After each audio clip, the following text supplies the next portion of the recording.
Hello, and welcome to Skyrim Bedtime Stories with me, Katie B.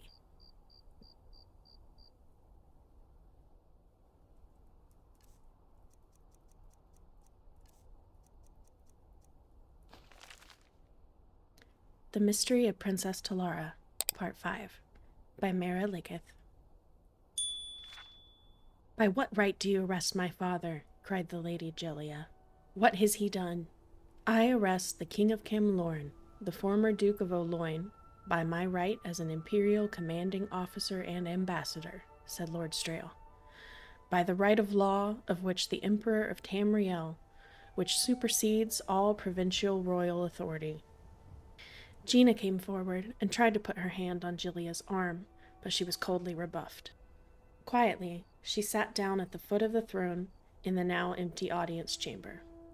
This young lady came to me, having completely recovered her memory, but the story she told was beyond incredible. I simply couldn't believe it, said Lord Strail. But she was so convinced of it, I had to investigate. So I talked to everyone who was here at the palace 20 years ago to see if there could be any truth to it. Of course, at the time of the king and queen's murder and the princess's disappearance, there was a full inquiry made, but I had different questions to ask this time. Questions about the relationship between the two little cousins, Lady Gilia Reyes and the princess.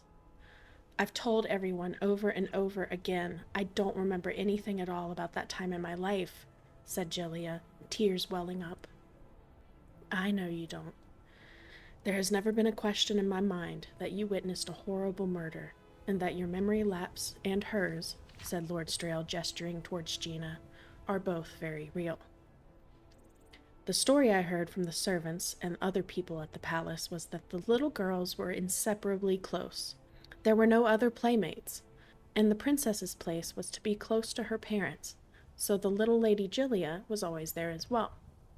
When the assassin came to murder the royal family, the king and queen were in their bedroom, and the girls were playing in the throne room.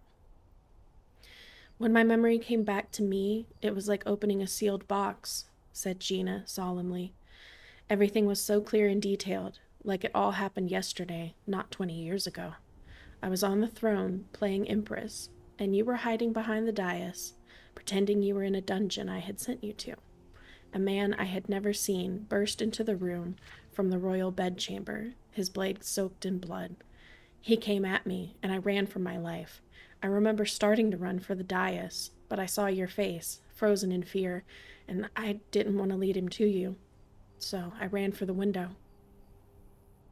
We had climbed on the outside of the castle before, just for fun. That was one of the first memories that came back to me when I was holding onto that cliff. You and I on the castle wall, and the king calling up to me, telling me how to get down. But that day, I couldn't hold on. I was trembling so much. I just fell and landed in the river. I don't know if it was entirely the horror of what I had seen, or that combined with the impact of the fall and the coldness of the water, but everything just went blank in my mind. When I finally pulled myself out of the river many miles away, I had no idea who I was. And so it stayed, Gina smiled, until now. So you are the Princess Talara? Cried Gilia. Let me explain further before she answers that, because the simple answer would just confuse you, as it did me, said Lord Strail. The assassin was caught before he managed to escape the palace. In truth, he had to know he was going to be caught. He confessed immediately to the murders of the royal family. The princess, he said, he had thrown out the window to her death. A servant down below heard the scream and saw something fly past his window, so he knew it to be true. It was not for several more hours that Lady Gilia was found by her nursemaid Ramka, hiding behind the dais, coated with dust, shivering with fear, and unable to speak at all. Ramka was very protective of you, Strail said, nodding to Gilia. She insisted on putting you to your room right away, and sent word to the Duke of Oloin that the royal family was dead, and that his daughter had witnessed the murders but survived. I'm beginning to remember a little of that, said Gilia, wonderingly. I remember lying in bed, with Ramka comforting me. I was so muddled and I couldn't concentrate. I remember I just wanted it all to be playtime still. I don't know why. And then I remember being bundled up and taken to that asylum. It'll all come back to you soon, Gina smiled. I promise. That's how I began to remember. I just caught one detail, and the whole flood began. That's it, Julia began to sob in frustration. I don't remember anything else except for confusion. No, I also remember Daddy not even looking at me as I was taken away, and I remember not caring about that, or anything else. It was a confusing time for all, so particularly so for little girls, especially little girls who went through what you two did, said Lord Strail sympathetically.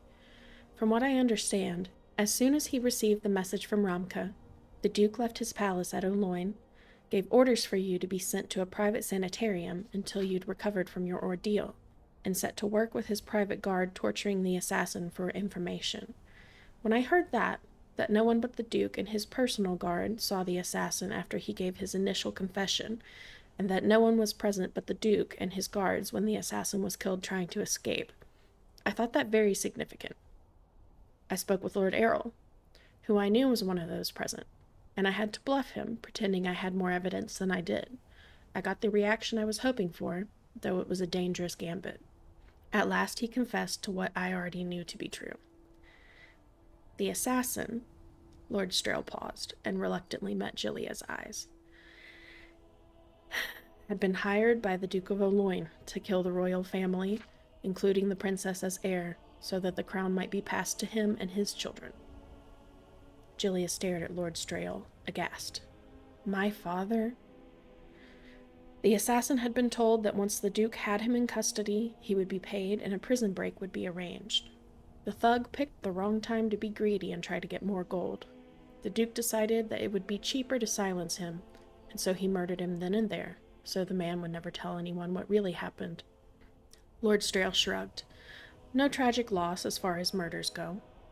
In a few years' time, you return from the sanitarium, a little shaken, but back to normal, except for a complete absence of memory about your childhood. And in that time, the former Duke of Oloin had taken his brother's place as the King of Camlorn. It was no small maneuver. No, said Julia, quietly. He must have been very busy.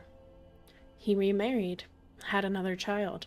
No one ever came to visit me in the sanitarium but Ramka. If he had visited and seen you, said Gina, this story might have turned out very differently. What do you mean? Asked Julia. This is the most amazing part, said Lord Strail. The question has long been whether Gina is the Princess Talara. When her memory returned, and she told me what she remembered, I put together several pieces of evidence. Consider these facts. The two of you look remarkably alike now, after 20 years of living very different lives, and as little girls and constant playmates, you looked nearly identical. At the time of the assassination, the murderer, who had never been there before, only saw one girl on the throne, who he assumed to be his quarry. The woman who found Lady Julia was her nursemaid, Ramka, a creature of unstable mind and fanatical devotion to her charge, the type that would never accept the possibility that her beloved little girl had been the one who disappeared. The nursemaid was the only single person who knew both Princess Talara and the Lady Julia, who visited you while you were in the sanitarium. Finally, said Lord Strail, consider the fact that when you returned to court from the sanitarium, 5 years had passed, and you had grown from a child to a young lady. You looked familiar, but not quite the same as your family remembered you, which is only natural. I don't understand, cried the poor girl, her eyes wide, because she did understand. Her memory was falling together like a terrible flood.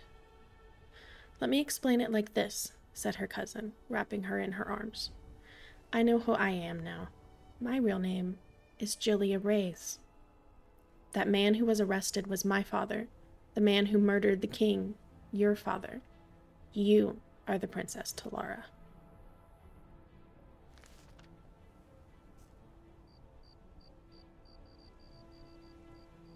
Thank you very much for watching. If you liked it, click like. And if you want to hear me read you more Skyrim Bedtime Stories, consider subscribing. Thanks.